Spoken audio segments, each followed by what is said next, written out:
आपको यह भी बताना चाहता हूं कि यह बिल वक्फ संपत्तियों के प्रबंधन से जुड़ा है। इसमें कई बदलाव किए गए हैं।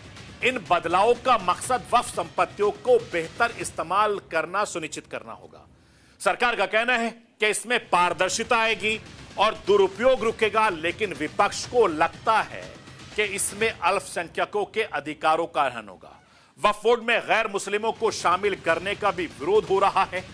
इससे पहले भी वक्फ बिल पर जेपीसी की रिपोर्ट संसद में पेश हुई थी। इसे लेकर दोनों सदनों में विपक्ष ने जमकर आपत्ति जताई थी।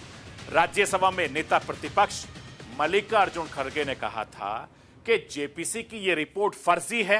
वहीं आप सांसद संजय सिंह ने कहा कि हमने अपना पक्ष रखा, इससे सहमत या असहमत हो सकते हैं, लेकिन कूड़ेदान में कैसे डाल सकते हैं। इसे लेकर संसद में कांग्रेस अध्यक्ष मल्लिकार्जुन खड़गे, आप सांसद संजय सिंह और सरकार की तरफ से केंद्रीय मंत्री किरण रिजिजू ने क्या कुछ कहा, मैं राष्ट्र की आवाज के जरिए आपको सुनाना चाहता हूं, सुन लीजिए। जो वक्फ बोर्ड की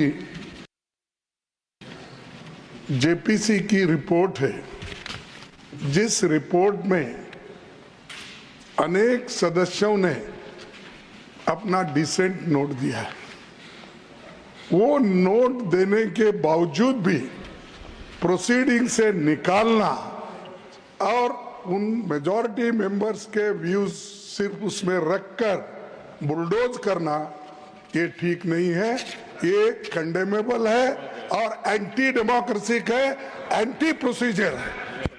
और दूसरी चीज नॉन स्टेक होल्डर्स बाहर से बुला के उनको जो होना, उन लोगों को खड़ा करके उनका स्टेटमेंट ले रहे। और जो इतने लोग पार्लियामेंट में जो भी डिसेंट नोट दिए हैं, क्या उसमें कोई एक पढ़ा लिखा नहीं है, कोई जानता नहीं है और वक्फ बोर्ड एक्ट को कोई पढ़ा नहीं है? मेरे को बड़ा ताजुब लग रहा है। अरे आपको अगर कुछ करना भी है तो आप डिसेंट नोट के व्यूज को प्रिंट करके या अपने रिपोर्ट में डाल के बोलना चाहिए, उसके बजाय उसको डिलीट करके अगर कोई रिपोर्ट होती है मैं उसको कंडेम करता हूं। और ऐसे फर्जी रिपोर्ट को हम कभी नहीं मानेंगे, सदन कभी नहीं मानेगा।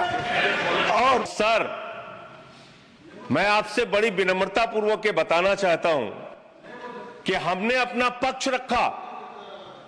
हमारे पक्ष से आप सहमत हो सकते हैं, असहमत हो सकते हैं, लेकिन उसको कूड़ेदान में कैसे डाल सकते हैं? सारे पूरे सर, एक मिनट सर, आप मेंबर्स को तो बोलने दीजिए। विविधता में एकता भारत की विशेषता है सर। अलग अलग धर्म के लोगों को अपनी धार्मिक मान्यताओं के हिसाब से पूजा अर्चना उपासना करने की छूट है।